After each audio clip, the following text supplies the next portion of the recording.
Hello students, myself Janmejay Mahato.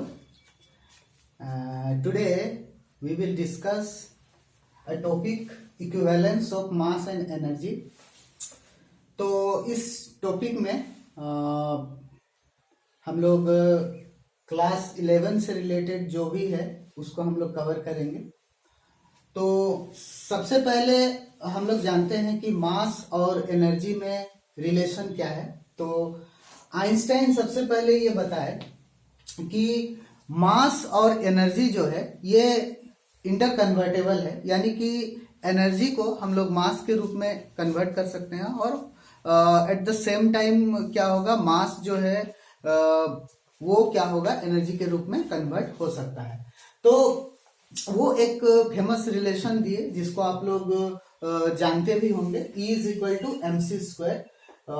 यहाँ पर E जो है ये एनर्जी है, M मास है और C है वेलोसिटी ऑफ लाइट। ठीक है, तो इसी रिलेशन को है ना हम लोग आगे डिस्कस करेंगे, उसका डेरिवेशन भी देखेंगे। तो यहाँ पर देखेंगे कि कैसे इसको आइंस्टाइन का जो रिलेशन है E is equal to mc², इसको हम लोग कैसे डराइव करेंगे। तो हम लोग जानते हैं कि according to Einstein mass and energy both are inter convertible, मतलब एक मास से हम एनर्जी में कन्वर्ट कर सकते हैं और एनर्जी से हम क्या कर सकते हैं, मास में कन्वर्ट कर सकते हैं।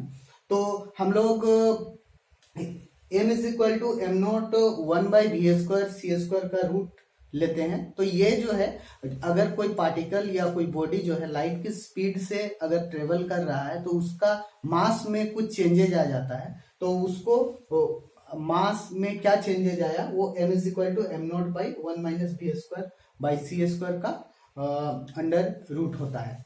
तो इसी इक्वेशन से हम लोग आगे इसको डिराइव करेंगे। तो इसको क्या करते हैं कि यहाँ पर हम दोनों तरफ में इसको स्क्वायर कर देते हैं, तो ये क्या हो जाता है, m² is equal to m0² और 1 - v²c²। यहाँ से रूट हट गया।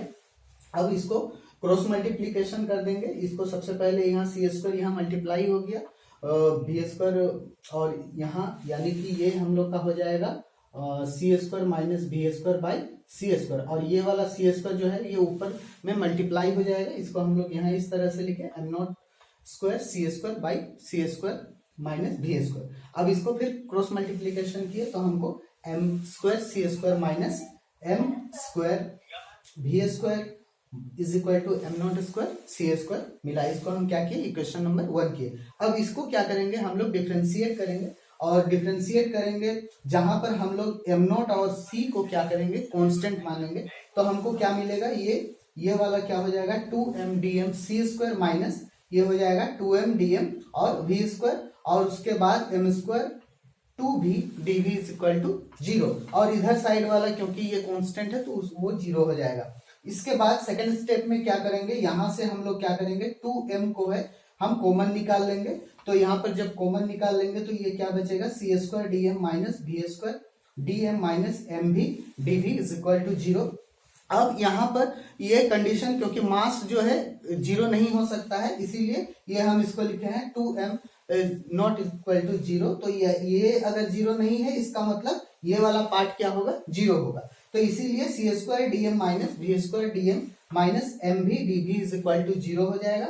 और इसी में इसको माइनस वाला पार्ट को अदर साइड लेके जाएंगे तो ये हम लोग का हो जाएगा v² dm plus mv dv is equal to c² dm।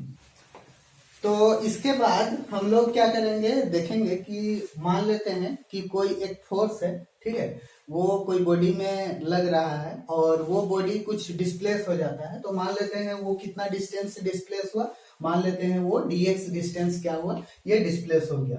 तो जब फोर्स और डिस्प्लेसमेंट यानी कि वर्क डन हुआ, तो यानी कि कितना वर्क डन हुआ है ना, वो वर्क डन जो है वो क्या करेगा, वो बॉडी में क्या करेगा, काइनेटिक एनर्जी जो है वो बॉडी में देगा। तो यहाँ पर अब यहाँ पर कितना चेंज आया काइनेटिक एनर्जी में, वो चेंज को हमको निकालना है।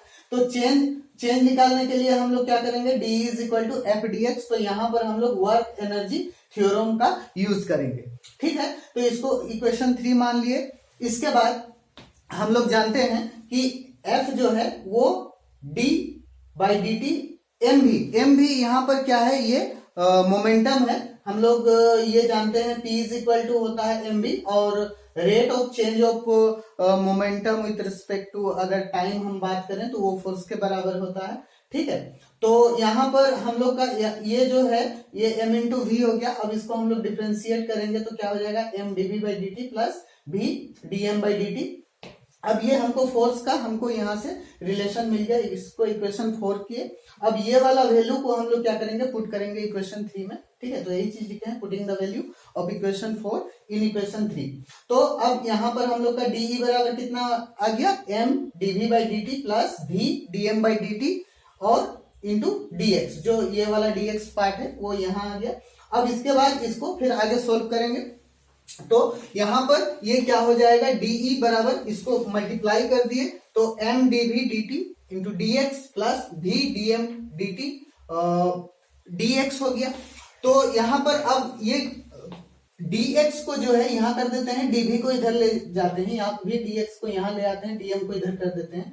तो ये dx बाई dt, यहाँ पर भी dx बाई dt, यानी कि हम लोग का वेलोसिटी के बराबर होगा, है ना, डिस्प्लेसमेंट बाय टाइम।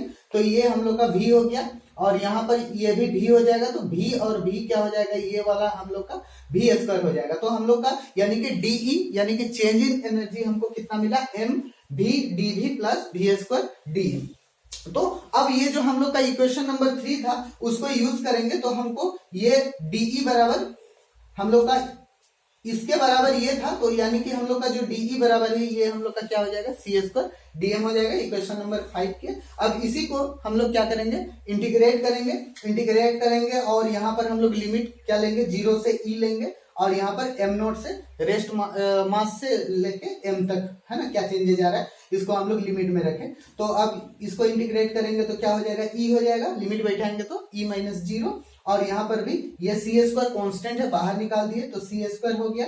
अब यहाँ पर dm का m हो जाएगा, लिमिट बैठेगा, है ना, अपर लिमिट लोअर लिमिट जो है m नॉट। अब यहाँ पर इसको पुट कर दें तो एक बार m हो गया, इसमें माइनस m नॉट। तो अब ये वाला जो है इसको मल्टीप्लाई कर दें तो क्या हो जाएगा, mc square minus m not c square. ठीक है, तो ये हम लोग का अब फाइनल हमको क्या मिलेगा, E is equal to m c square minus m not c square. इसको इक्वेशन 6 कर दिए।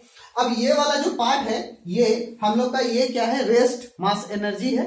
और रेस्ट मास एनर्जी अगर मान लेते हैं ये वाला अगर 0 होता है तो हम लोग का जो ये इक्वेशन 6 है ये हम लोग का क्या हो जाएगा, E is equal to m c square हो जाएगा। और यही वाला रिलेशन जो है इसी को ही हम लोग क्या बोलते हैं, मास एनर्जी इक्विवेलेंस, जो कि हम लोग का आइंस्टाइन ने दिया था।